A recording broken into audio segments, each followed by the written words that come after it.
Welcome to the TK Show with the Athletic Bay Area's Editor-in-Chief, Tim Kawakami.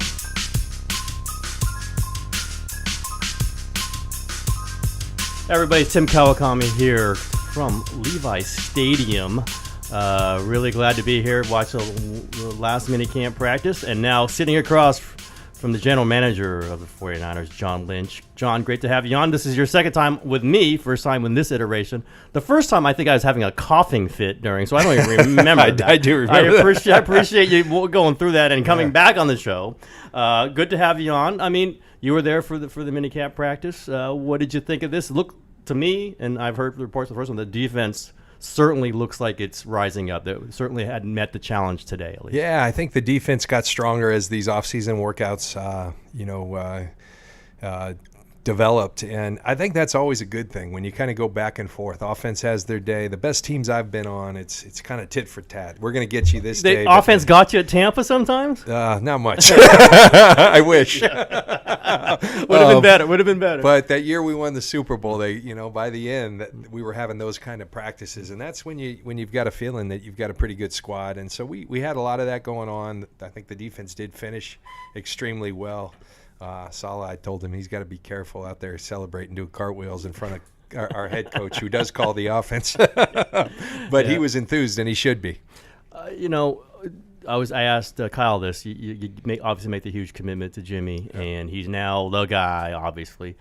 Do you want him to dominate practices? Do you need him to personally, like his personality? What do you look for the quarterback when you've made this immense franchise commitment to him? Yeah, just continuing to get better and continuing to improve. There's so much that we like about Jimmy Garoppolo that led to us, having the faith despite a small sample size, investing that much in him. We examine this thing hard, and I go back to the day that we made that trade with New England. One of the last things Kyle and I did is look each other in the eye and kind of say, hey, this means we're taking advantage of a really cool opportunity. It doesn't mean we're making a commitment to this guy right now. And so he had to earn that. And it wasn't just the day that we traded for him. We had committed in our minds to committing to him long term. Instead, it was, let's see what we've got. This is a talent that we've sure liked a lot. Let's see what this guy, how he's wired, how he's made up. And we were thoroughly impressed in every fashion, and I think he carried that through this offseason. One of the great qualities he has, I think the arm talent speaks for itself. He was blessed with the ability to throw a football extremely well, efficiently, with velocity from different angles, all those things that you need to be successful. He processes information quickly. I think one of the things, he's a great teammate. His teammates love being around him, and he's got an ability. Everyone knows, Garoppolo's a pretty big deal around these parts right now. But I think maybe it's being from the Midwest. He's very humble. He's got a humility about him and ability to be just one of the guys. And you'll see him hanging with Joe Staley and Marquise Goodwin. You also see him hanging with guys at the back end of our roster, and he's really good friends with them. And I think that's natural. It's not something he works on. I think it's something that he was, again, blessed with, and I think serves him well. And I said from the beginning, I think the best players, particularly at that position, make everyone around them better. He's got that quality, we believe, and now he's got to go prove it. How often did his name come up when you and Kyle get this job, realize you're going to get a quarterback eventually? We all know the Kirk Cousins stuff, but was Jimmy 1A? Was he a bunch of other names? How clearly did you kind of delineate Garoppolo and Cousins maybe as your 1 and 2? Yeah, I think it.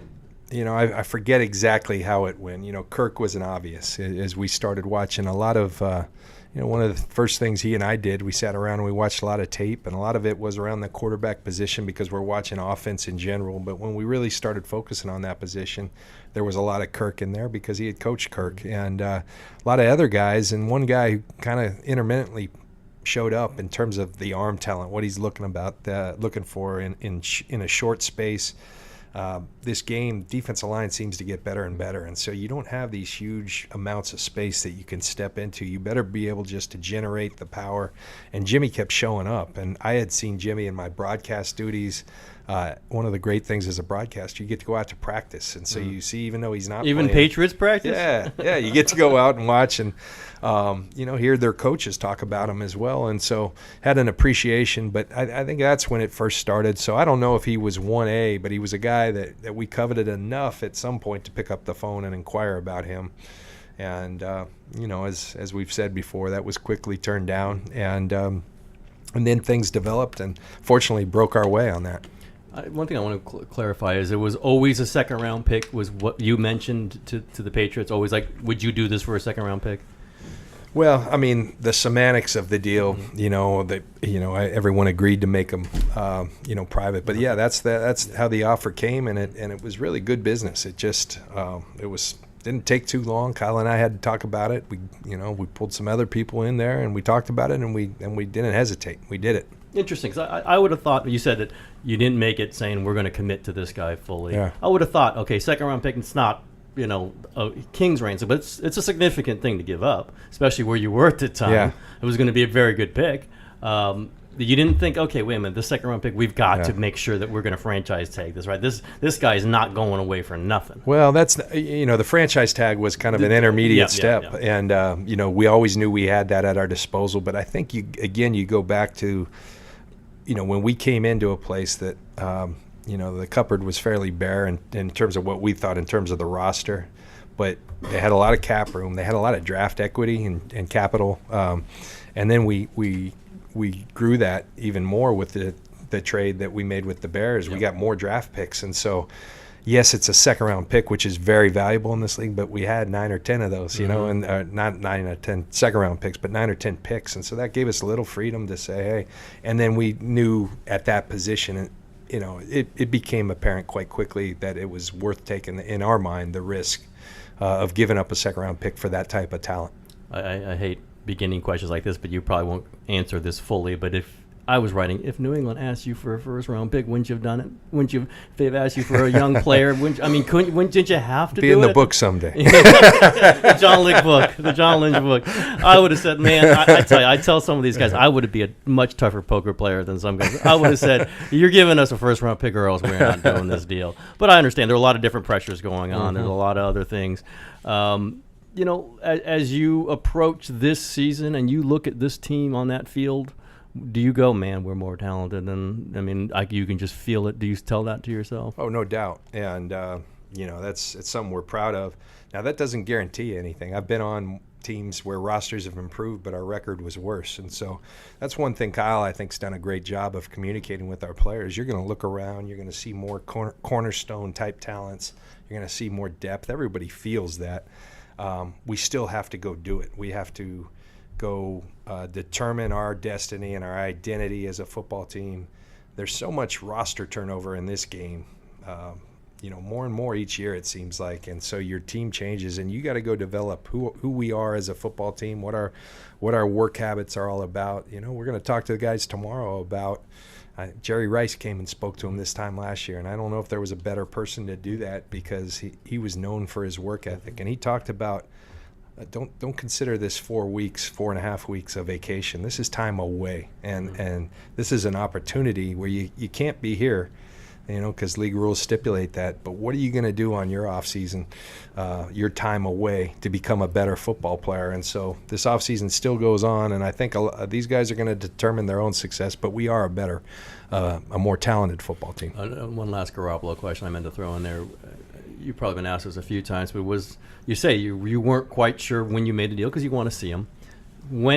At what point are you and Kyle saying, okay, this is the guy, and if it's going to cost us $130 million, that's okay? Yeah. There were steps to that. I think right away, the first time he was on the field, and you don't have to be a quarterback savant, to look out and see, wow, this guy throws the football a little differently than most people, even at this level. And so the first day, everybody's kind of looking at each other going, wow, this is special. And you'd seen it on film. I had seen it at practice, but when he's part of your organization, it looks even better. And then we just started seeing his commitment. It was, I don't think people understood the challenge of that task. People said, hey, he's been in the league for 4 years, not going to be, we'll have him ready in a week. No. And I again give Kyle a lot of credit because he had the patience. I was probably a little more, and that was always his decision. But I'm like, come on, man, we got to get him in there to see what we have. But he said, John, we got to set him up for success. And the last thing I'm going to do is send him out there and when I don't think he's ready. And so Jimmy worked diligently. I give Rich Scangarula, our quarterback coach, a lot of credit because he spent countless hours after he's preparing. CJ, who was playing at the time, would stay late at night, and Jimmy just grinded. And he got to a point where we could at least put a game plan together, a condensed version of it, where we felt like he could go out and be successful, and was he? He was okay. And that first couple plays at the end of the Seattle game, wasn't terrible. Yeah, I'm watching him warm up as the backup, just going, hey, what do I know? But that ball's coming out of his hand in a very different way. I mean, it's that obvious, I think, sometimes with that level of talent. Yeah.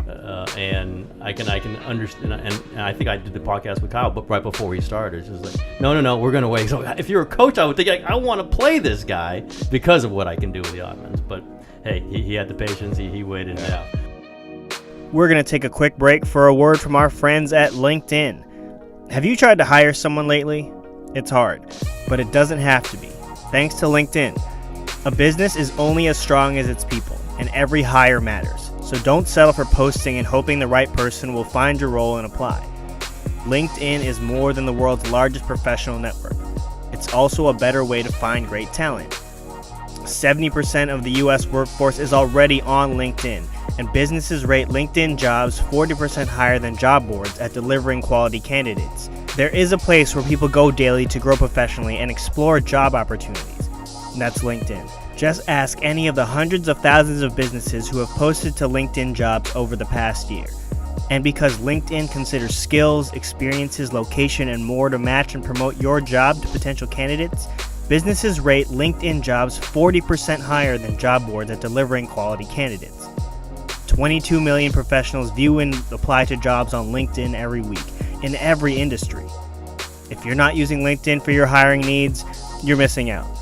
So, go to linkedin.com/TK and get a $50 credit towards your first job post. That's linkedin.com/TK for your $50 credit today. Terms and conditions apply. I got asked about Reuben Foster. Obviously went through some things, and so did the franchise. Yes. And I had heard from the beginning, we talked about this, that you got some information you were pretty confident in what you knew about this. You talked to Reuben, but did you know right away that you were going to back him, that this was something that you understood, that he had done nothing that you could foresee being punishable by in a serious way? Yeah, these things are interesting, Tim. I think one of the things, and it hadn't been a completely smooth ride in the year and a half that Reuben's been a part of us. But the one thing the kid has always done is look you in the eye, even if he screwed up, and told you the truth. And so that goes a long way. And, when we aren't supposed to in these situations go do our own investigation. That's kind of how this thing runs. And I had to learn that myself, is that we're supposed to wait for, the legal system here and then the league to do their own investigations. But there is some, when it first happens, you call your player and, hey, what happened? And from the start, his story was consistent. It never changed. And he, we just had a look when we all talked to him that we believed him. Now, we had to sit back and kind of let everything play out. And that was hard. That was frustrating because we were taking a lot of hits. But that's part of this job as well. And we believed in our player. And fortunately, the other thing is, that a lot has gone on in society, in our country, in our world in the last couple of years that, on some serious matters, the Me Too movement and whatnot. And so you had these thoughts, even if we believe he's right and the evidence might show that, might someone succumb to the pressure of that, So that was a worry. But, fortunately, I think the right thing happened, the right outcome. And I really believe that in my heart and hearts. We all did. And so we did back him to a certain level, but we also said, hey, this is serious enough. And that we're not going to have him around right now. We think it's appropriate that he works out on his own. And when this thing gets cleared up, he'll be back with us. And it was incredibly gratifying when we had him back, more than anything because we believed in the kid, and I think that was proven true. And some people will still have their doubts, but we believed in him from the start, and now he knows that, I think he's had a lot of he had a lot of time to reflect on who he is as a young man and what he wants to be in terms of a person as a player. I believe he's a good-hearted kid. I really do, and I think he's going to need some help, and we're going to give him that in terms of really becoming the his best version of himself. And there's some things he needed to learn. I think he focused on those. I think he'll be better for it. And it was a tough period in his life and our lives, but fortunately it feels like we're through it. We'll see what the league comes out with in terms of discipline, and but it's fun to have him back on the field. I just can imagine, knowing what you said this, and I understood, knowing what we know now with the felony charges dropped, what that day must have been like when they issued the felony charges. Was it shock to you, to the franchise, when that came down? What was that day like? Yeah, it wasn't a good day. I know that. It was tough because we did believe in him, and so, well, it doesn't make you not believe in him, but it makes you go, what's going on here? And a lot of that stuff, you just then we had to come back and reevaluate. Hey, what's going to be our approach? And so we acted accordingly, and we talked with him first and foremost and said, this doesn't mean we don't believe in you. We think it's best for you, for us, that you're not a part of our off season right now. You focus on, on your legal case. And he did that. And, it's here we are now, and he's back on the field. And, like I said, hopefully this has a great outcome. I really believe, I watched Reuben before around kids.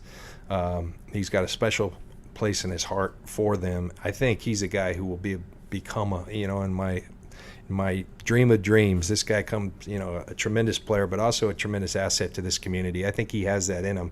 He's got some special qualities that he has an ability to lift people, lift groups, and I think he can do the same thing in the community. And nothing would make me more happy to see that come full circle. And I would say you and Kyle probably learned something about each other, maybe. And, listen, I was critical of you. Yeah. Others were at the moment of the felonies being filed. But going through that, I'm not saying me criticizing you was a big deal, but through the general criticism, or just general, maybe even wondering what the felonies, why he was charged with the felonies. Did you and Kyle have some heart-to-hearts, or did you learn something about each other through this process? Yeah, we've had a lot of heart-to-hearts through this whole deal. When you start 0-9, we had a lot of heart-to-hearts when we were going through this. We had a lot of heart-to-hearts. We've relied on each other, but I think that's what you do when you're a good team. And I think both of us are human beings, and so when you're taking hits, it's not fun. But we both also knew that that's part of this job. And listen, I don't hold that against anybody. Everyone didn't know the information we knew, and so you're sitting. I knew some of it, and then the felonies hit. It's like, well, this was weird. That was weird to me. Yeah. It's like I'd heard this from people I trust.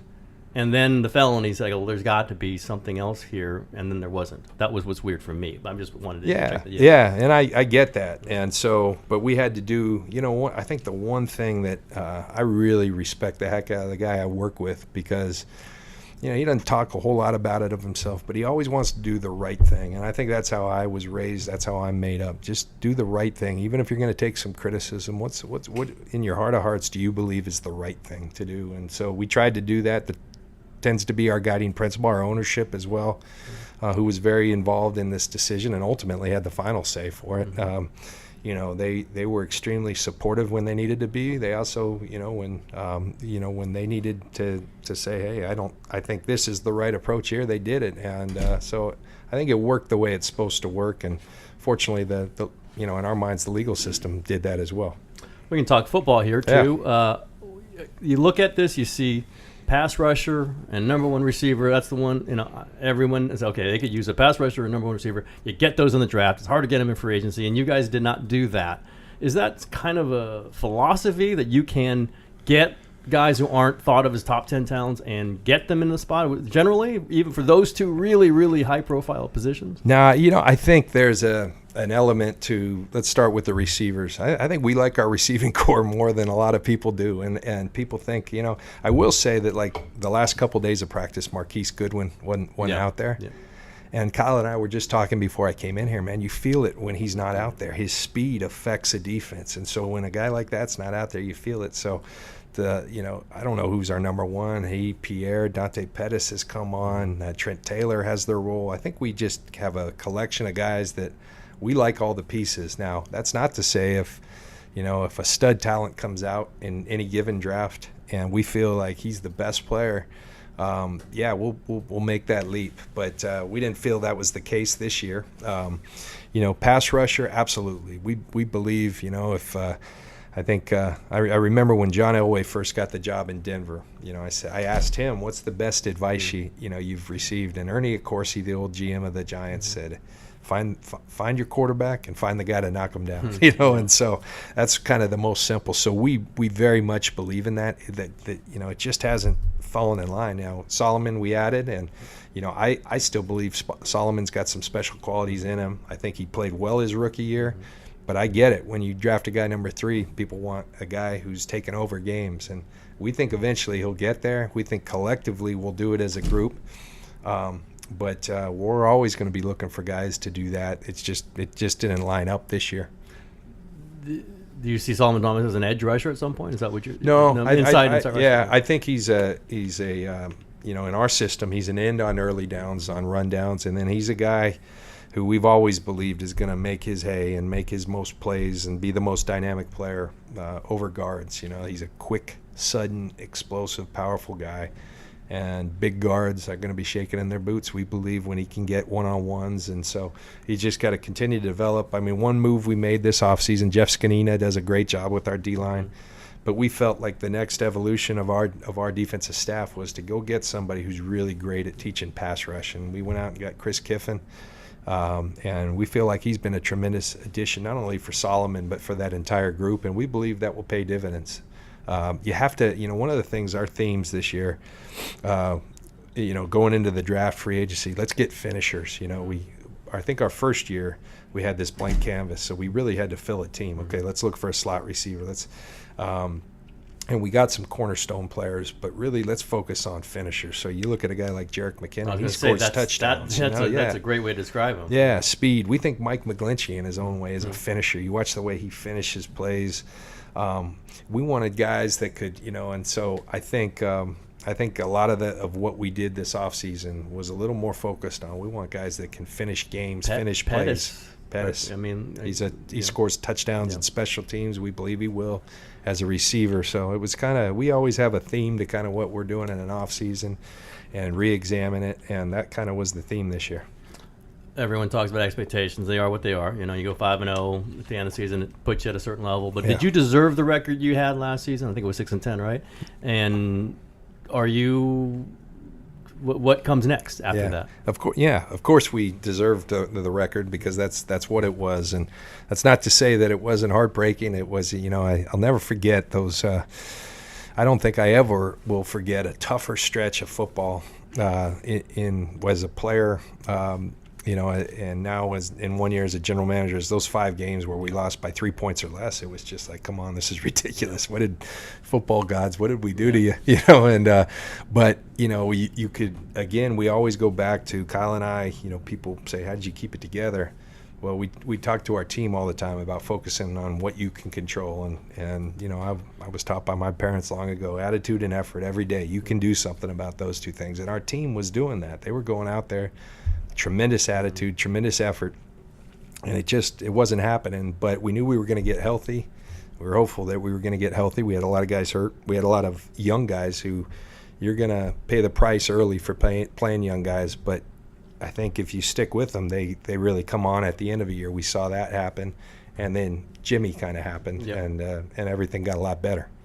You talked to your guy John Gruden recently? You run into him? Yeah, he wasn't happy after that coin toss, but he wasn't much in a talking mood. But and then it turned out, by the way, even worse if you go back and look at it. Yeah, but yes, we do talk, and I'm excited for him. I really, he's a guy. I only had an opportunity to play for him for 2 years, and I played for a lot of great head coaches, but I can say that it was extrememely fun to play for him. A lot of Kyle in John, and I think that's not by happenstance. Kyle worked for him, but they're their ability to present. They both use in their team meetings film extremely well to show their players what they want. And, one of the cool things I remember about Gruden always, he has this extensive library of film, and he would talk about, we're going to run 376 drag slant by these guys. He'd be talking about Bob's Phillies teams and Bob Lang, Bob Lang, who's sitting right over here. And then he'd go back and show Jerry Rice doing it in practice like in 1985, he's got such a great library of film. He makes playing fun, and he talks trash. I'll never forget walking out the first practice we ever had, and he said, Lynch, I'm going to buzz a slant by your ear. I said, I didn't know you were playing quarterback, Gruden. But it was just fun, and he kind of wanted that kind of banter. I think the league's better with him in it. Yeah, I just think there's not that many offensive-minded guys who have the respect of the defense and really like defense. Yeah. Like, I've been around offensive coordinators who hate defensive players. They don't want to deal with them. All they want to do is trick them. Yeah. They don't want to deal with them. And Kyle, I've noticed right from the beginning, he's in there with the defense.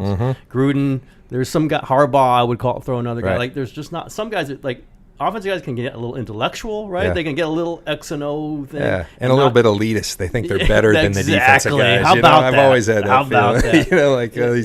that? We're offense. So you just have to excuse those all guys you on the other side. All you guys is just get you in the dirt and snort. Exactly. And I've been around defensive guys who don't respect offensive guys Yep. because they don't think, you're just a feet little thing running these little things and we're just going to run right over you. Yeah. You got a coach who can communicate to both. Yeah. That's unique.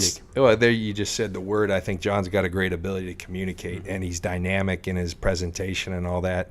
I also think, in talking to him, we shared a lot about, he did broadcasting for a little less time than I did, I guess, but it really exposes you to a lot of different thought processes. When you're playing or coaching, you kind of know the way your group did it, and I knew the way we did it in Tampa under Dungy, under Gruden.